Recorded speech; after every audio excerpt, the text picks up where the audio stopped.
మాజీ ముఖ్యమంత్రి వైఎస్ జగన్ రామగిరి పర్యటనలో పోలీసుల భద్రతా వైఫల్యం ప్రస్పష్టమైందని ఎమ్మెల్సీ వైఎస్ఆర్సీపీ కేంద్ర కార్యాలయం ఇన్ఛార్జ్ లేళ్ల అప్పిరెడ్డి ఆగ్రహం వ్యక్తం చేశారు. తాడేపల్లి వైఎస్ఆర్సీపీ కేంద్ర కార్యాలయంలో ఆయన మాట్లాడారు. రామగిరిలో హెలికాప్టర్ విండ్ షీల్డ్ ధ్వంసంపై పలు అనుమానాలు కలుగుతున్నాయని అన్నారు. ముందస్తు సమాచారంతోనే వైఎస్ జగన్ పర్యటించినా పోలీసులు కనీస బందోబస్తు కూడా ఏర్పాటు చేయకపోవడం వెనుక కుట్ర ఉందా అనే సందేహం కలుగుతుందని అన్నారు. అనంతపురం జిల్లా రాప్తాడు రామగిరి మండలానికి ఈ మధ్యకాలంలో వైఎస్ఆర్ కాంగ్రెస్ పార్టీ నాయకులు కురువ లింగమయ్య గారు హత్యకు గురైతే ఆ హత్యకు గురైనటువంటి బాధితుడి కుటుంబాన్ని పరామర్శించాలని, ఆ కుటుంబానికి ధైర్యం చెప్పాలని ఉద్దేశంతో ఇవాళ పర్యటనకు వెళితే ఆ పర్యటన జరిగినటువంటి తీరుతెన్నులు, రాష్ట్ర ప్రభుత్వ వైఖరి, పోలీసుల వైఫల్యం అడుగడుగునా కూడా కొట్టొచ్చినట్లుగా కనబడినటువంటి పరిస్థితులు కూడా ఈ సందర్భంగా చెప్తా ఉన్నాం. హెలికాప్టర్లో జగన్మోహన్ రెడ్డి గారు ఆ ప్రాంతానికి వెళితే హెలికాప్టర్ దగ్గర హెలిప్యాడ్లో అక్కడ ఉన్నటువంటి హెలికాప్టర్ విండ్ షీల్డ్ పగిలిపోయే పరిస్థితులు వచ్చాయంటే పోలీసులు ఏ విధంగా భద్రత కల్పించారన్న అంశాన్ని దయచేసి ప్రజాస్వామ్యవాదులందరూ కూడా గమనించాలని చెప్పిన ఈ సందర్భంగా కోరుతా ఉన్నా. ఇదేదో హడావుడిగా నిర్ణయించుకొని వెళ్ళినటువంటి ప్రోగ్రాం కాదు. 2 రోజుల ముందే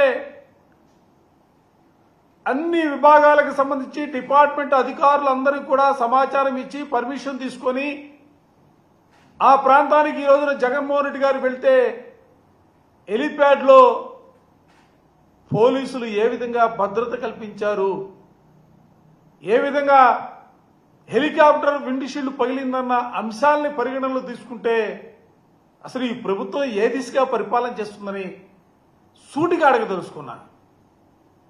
మీ అందరికీ తెలిసే జగన్మోహన్ రెడ్డి గారు ఈ రాష్ట్రంలో మాజీ ముఖ్యమంత్రిగా పనిచేసినటువంటి వ్యక్తి, వైఎస్ఆర్ కాంగ్రెస్ పార్టీ అధ్యక్షులుగా ఉన్నటువంటి వ్యక్తి, 40% ఓటు షేర్ కలిగినటువంటి జగన్మోహన్ రెడ్డి గారు అన్నిటికంటే కూడా దేశంలోనే ఇక్కడ రాష్ట్రంలో జరుగుతున్నటువంటి అప్రజాస్వామిక విధానాలపైన, ముఖ్యంగా జగన్మోహన్ రెడ్డి గారి భద్రతకు సంబంధించినటువంటి అంశాలపైన మెమోరాలు కూడా ఇవ్వడం జరిగింది.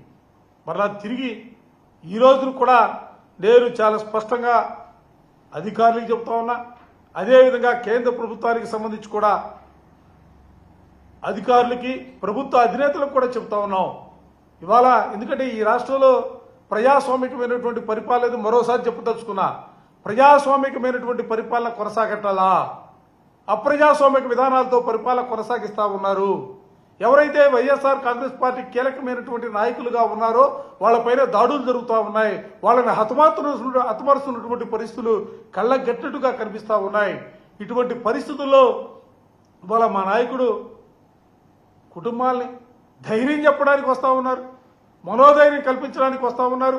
ఇటువంటి పరిస్థితుల్లో ఇటువంటి సంఘటనలు, భద్రతాపరంగా వైఫల్యాలు ప్రభుత్వం చెందుతున్నటువంటి పరిస్థితుల్లో తప్పనిసరిగా కేంద్ర ప్రభుత్వం కూడా జోక్యం చేసుకోవాలని చెప్పి ఈ సందర్భంగా వైఎస్ఆర్ కాంగ్రెస్ పార్టీ పక్షాన డిమాండ్ చేస్తా ఉన్నాం.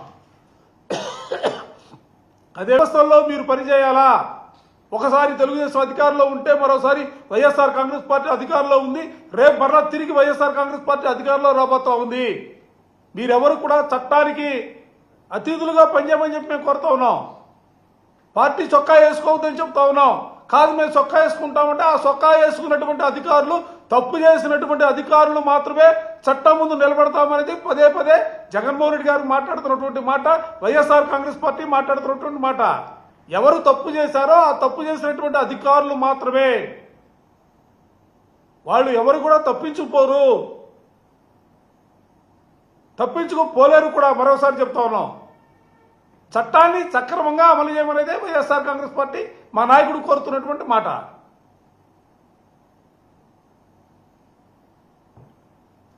Thank you.